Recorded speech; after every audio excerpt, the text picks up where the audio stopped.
যুক্তরাষ্ট্র ও সৌদি আরবের মধ্যে নতুন চুক্তি কি মধ্যপ্রাচ্যে পারমাণবিক অস্ত্র প্রতিযোগিতা উস্কে দিতে পারে? এই চুক্তিটি সৌদি আরবের ভূখণ্ডে ইউরেনিয়াম সমৃদ্ধকরণের সম্ভাবনার পথ খুলে দিচ্ছে। This is quite new. যুক্তরাষ্ট্র সৌদি আরবকে নিজের ভূখণ্ডে ইউরেনিয়াম সমৃদ্ধকরণের অনুমতি দিচ্ছে। বিষয়টি বেশ নতুন। Domestic enrichment. মার্কিন পারমাণবিক শক্তি আইনের ১২৩ নম্বর ধারার অধীনে স্বাক্ষরিত হয়েছে এই চুক্তি। এই ধারা যুক্তরাষ্ট্র এবং অন্য কোনো দেশের মধ্যে দ্বিপাক্ষিক পারমাণবিক সহযোগিতার বিষয়টি নির্ধারণ করে। So the long-standing policy of United States has দীর্ঘদিন ধরে যুক্তরাষ্ট্রের নীতি ছিল উন্নয়নশীল দেশগুলোতে, বিশেষ করে মধ্যপ্রাচ্যে নিজস্ব ভূখণ্ডে ইউরেনিয়াম সমৃদ্ধকরণ কার্যক্রম না চালানো, কারণ এতে পারমাণবিক অস্ত্র বিস্তারের ঝুঁকি থাকে। মাত্র কয়েক বছর আগে যুক্তরাষ্ট্র যখন সংযুক্ত আরব আমিরাতের সঙ্গে পারমাণবিক চুক্তি করেছিল, তখন তারা একই শর্ত দিয়েছিল, অর্থাৎ নিজস্ব ভূখণ্ডে সমৃদ্ধকরণ কার্যক্রম থেকে বিরত থাকা। এটি ছিল সেই গোল্ড স্ট্যান্ডার্ড বা ১২৩ নম্বর ধারার চুক্তি। the gold standard agreement, the 123 agreement. Nuclear programs are a long-term investment for the developing. পারমাণবিক কর্মসূচি একটি দেশের উন্নয়নের জন্য একটি দীর্ঘমেয়াদী বিনিয়োগ। অধিকাংশ শিল্পোন্নত দেশ জীবাশ্ম জ্বালানির উপর নির্ভরতা কমাতে এখন পারমাণবিক শক্তি ব্যবহার করে। ইরানও এমন একটি কর্মসূচি শুরু করেছিল, এটি একটি প্রধান কারণ। So that's one main reason. And second, I think with the দ্বিতীয়ত, আমার মনে হয় সৌদি আরব যে সমৃদ্ধকরণ কার্যক্রমের দাবি জানাচ্ছে, তার পেছনে একটি উদ্দেশ্য হলো ভবিষ্যতে পারমাণবিক অস্ত্র তৈরির সুযোগ বা বিকল্প হাতে রাখা। কারণ যেসব দেশ নিজেদের ভূখণ্ডে ইউরেনিয়াম সমৃদ্ধ করতে পারে, তাত্ত্বিকভাবে তারা পারমাণবিক অস্ত্র তৈরির সক্ষমতাও রাখে। ইউরেনিয়াম সমৃদ্ধকরণ কিংবা পারমাণবিক বোমা তৈরির অন্য পথ, অর্থাৎ প্লুটোনিয়াম প্রক্রিয়াজাতকরণ, এগুলোই হলো মূল কাজ।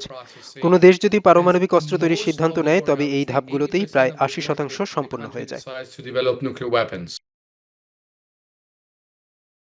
I would say a lot of investment. এর মাধ্যমে প্রচুর বিনিয়োগ আসবে এবং যুক্তরাষ্ট্রের হাতে অর্থ আসবে। আমাদের মনে রাখতে হবে, পারমাণবিক চুল্লি বা রিঅ্যাক্টর বেশ ব্যয়বহুল, আর প্রেসিডেন্ট ট্রাম্পের জন্য এটি দাবি করা সহজ হবে যে তিনি যুক্তরাষ্ট্রের পারমাণবিক শিল্পে বিপুল বিনিয়োগ নিয়ে এসেছেন। Investment to the US nuclear industry.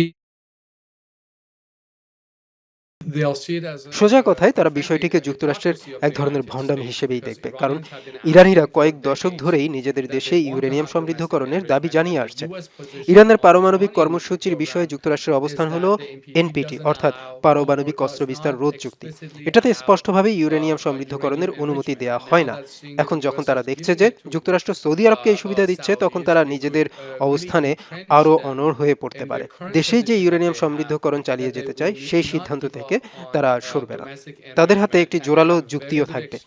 Saudi আরব যদি ইউরেনিয়াম সমৃদ্ধ করতে পারে, তবে আমরা কেন পারবো না? এর ফলে ইরানের অবস্থান আরো কঠোর হবে। Well, Iran already has domestic enrichment capacity. Now Saudis want to have it. Emiratis ইরানের তো were forced to, এখনই ইউরেনিয়াম সমৃদ্ধকরণের forego সক্ষমতা it. রয়েছে। But এখন at সৌদি some আরবও point, সেটা অর্জন করতে they চাইছে। may decide আরব that আমিরাতকে এটা if থেকে বিরত রাখা হয়েছিল, the তবে কোনো US এক is পর্যায়ে giving it to তারাও সিদ্ধান্ত Saudi নিতে পারে যে Arabia, সৌদি why আরবকে not এই them? সুবিধা দেওয়া হলে Perhaps তাদের other কেন নয়। countries that export nuclear technology, হয়তো Russia, পারমাণবিক প্রযুক্তি Germany, রপ্তানিকারক অন্যান্য দেশ France, যেমন রাশিয়া, might be জার্মানি বা willing ফ্রান্স at a যুক্তিসঙ্গত বা ভালো দামে reasonable and a uranium good price, of সমৃদ্ধকরণের course. প্রযুক্তি They বিক্রি would be করতে আগ্রহী willing হতে to পারে। sell enrichment. But overall, I think this is a wrong decision. তবে It আমার মতে এটি একটি contradicts ভুল the সিদ্ধান্ত। long-standing এটি US মধ্যপ্রাচ্যে policy, পরমাণু অস্ত্র বিস্তার the রোধ বিষয়ক non-proliferation policy যুক্তরাষ্ট্রের in place. দীর্ঘমেয়াদী নীতির And I পরিপন্থী। think it could harden Iranian position, as I mentioned earlier, on insisting that it needs to have domestic enrichment.